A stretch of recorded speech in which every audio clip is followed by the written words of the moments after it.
Well, The Ultimate Warrior was quite the topic of conversation this week. First with the A&E biography last Sunday, and then the Dark Side of the Ring this past Thursday. This was quite the tale of two different documentaries. This was a interesting showcase in what it's like if you take the same topic and give it to different producers to make different documentaries, because essentially they're both telling the same story. They're both telling the story of the Ultimate Warrior. One has one perspective on the Ultimate Warrior. The other had a very different perspective on the Ultimate Warrior. So let's go ahead and get into them a little bit. First was the A&E biography. And this one was also really, really well done. This one I thought well produced, had a lot of great. I loved like the outtakes and like behind the scenes stuff of like when they're filming an Ultimate Warrior promo and you see Vince there and he's coaching them up and that kind of thing. That's really cool to see. And you see Ultimate Warrior rage out and get pissed off. And we also got a lot from Dana Warrior and the kids and what it was like on kind of like the family side of things. And I just like the tone that they took with this biography. I know they absolutely I know they kind of washed over a few things a little bit here. The people that they interviewed for the documentary tended to be either his direct family or just people that were little kids at the time of his run that were fans of him. And, Hulk, of course, and a couple others. But I think this overall was pretty fair for the Ultimate Warrior, because it did not hold back in any way, shape, or form about his comments when he was on the college speaking tour gimmick that he was doing there. They showed clips of it. They went into it in detail. They went into him being a shitty wrestler and kind of a prick and holding up Vince. They covered all the dirt that was in the self-destruction of the Ultimate Warrior, but they kind of approached it through a different lens this time around. It's kind of like a more straightforward approach to it, not trying to lean into one direction or the other.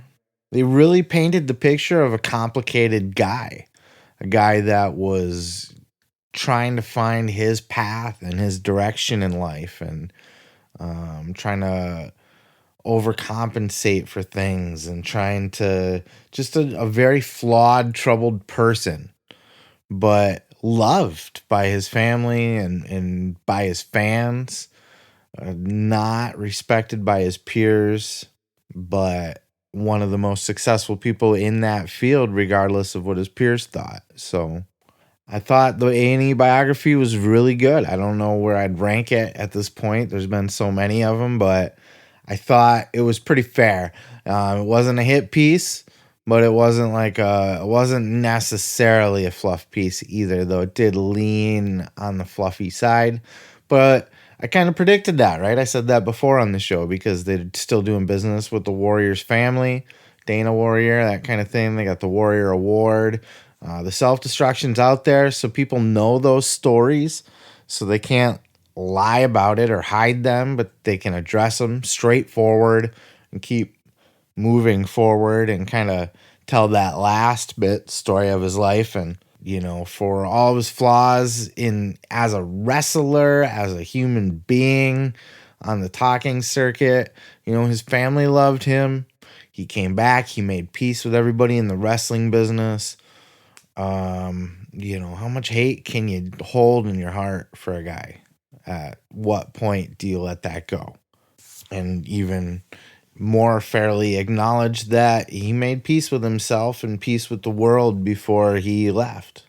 And with that said, this is going to be controversial as fuck, but I'm just going to be 100% honest here. Like I'm kind of very disappointed in the boys from the Dark Side of the Ring this episode. Conrad Thompson's on record of saying that this was his favorite episode that they did this season, possibly ever. and swore up and down this was going to be better than the A&E biography. Because the A&E biography wasn't even scheduled to come out as early as it did. It was going to be later in the series, but they actually made the decision to bump it up because of the Dark Side of the Ring one. They wanted to get the jump on it, or so it seems anyway, right? Why else would you switch it? To be the same week, but a few days before the Dark Side of the Ring episode. The Dark Side of the Ring episode was disappointing. I felt like it had an agenda, kind of. I felt like it was attempting to retell the story of the self-destruction of the Ultimate Warrior, but just not as well produced. So a bootleg, crappier version of the self-destruction of the Ultimate Warrior. Told you it's going to be controversial because I love the Dark Side of the Ring and I love the guys, Evan and whatever the other guy's name was. They do a lot of podcasts, they do a lot of media, so they're out there and you can hear them talk and you can hear where they're coming from. And I've never gotten the impression that they were out to bury anybody or do any kind of hit piece or make a sleazy show. Dana Warrior was on record before this came out. She said the Dark Side of the Ring episode is all trash. It's trash, it's sleaze.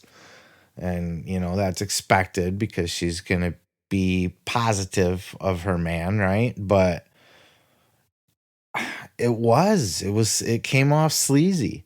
It came off like it was trying to and that's not even to say that it wasn't all true. I'm not going to say like they were sleazy in the sense of, I just feel like what they were doing was they were only talking about the bad things, which is the dark side of the ring. It's not the fluffy side of the ring. So, but the man's dead.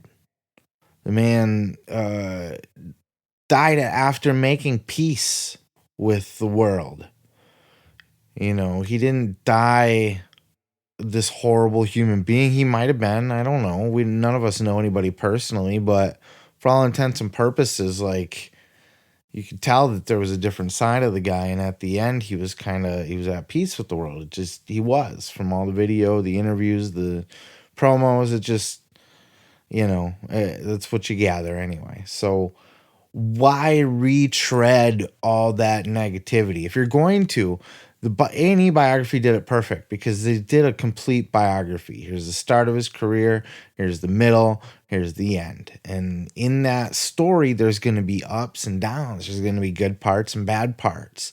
You can't just scrub the bad parts from someone's story like that, especially when it's been told to great publicity. Like the self-destruction of the Ultimate Warrior was such a hit piece that everybody heard about it, everybody watched it, everybody knows those stories.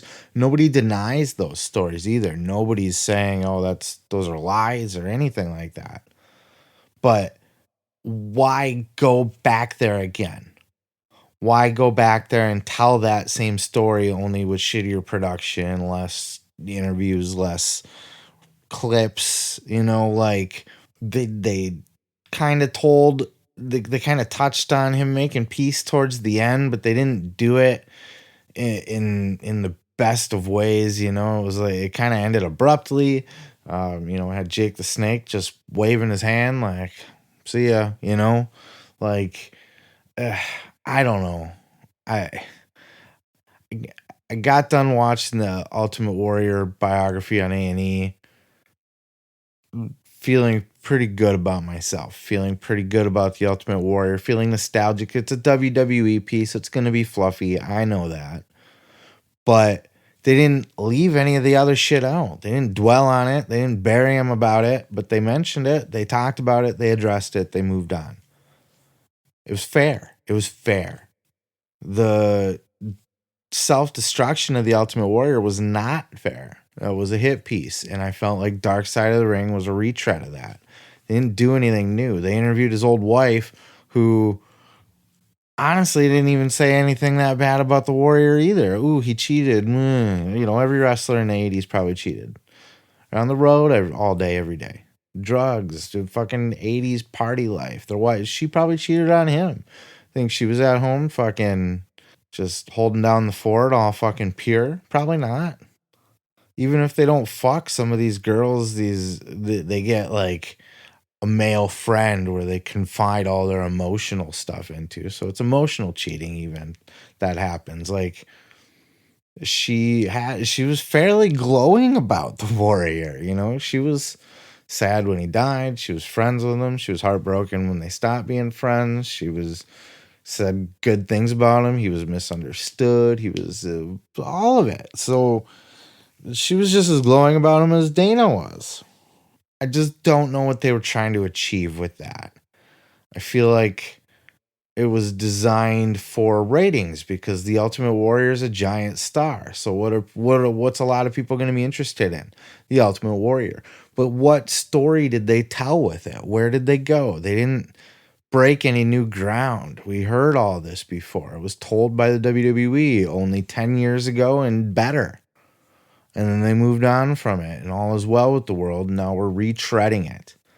I just think it was a very rare miss for the Dark Side of the Ring crew. I don't know what they were thinking or trying to do. I don't know how Conrad Thompson could say it's the best one. And, you know, some of you will disagree with me, and I'm okay with that. You might be fine with, you know, oh, he was a piece of shit at points in his life, so fuck him, and why hide it? Let's celebrate his shittiness and tell that story.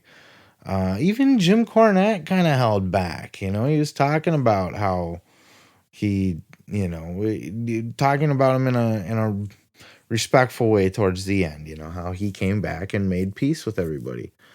But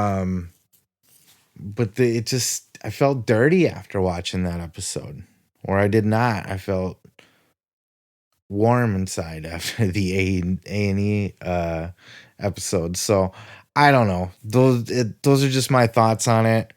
Very interested in your thoughts. Just a tale of two biographies is what it really is, and whatever side you like or want to take in it, you know, you're gonna like one more than the other. But those are my thoughts on it for what they're worth. Just my opinion. Oh yeah, thanks for checking out the video. Yeah, don't forget to subscribe. Don't forget to like it if you liked it. Yeah, and you can check out full episodes each and every Sunday right here on the channel. Oh yeah, dig it.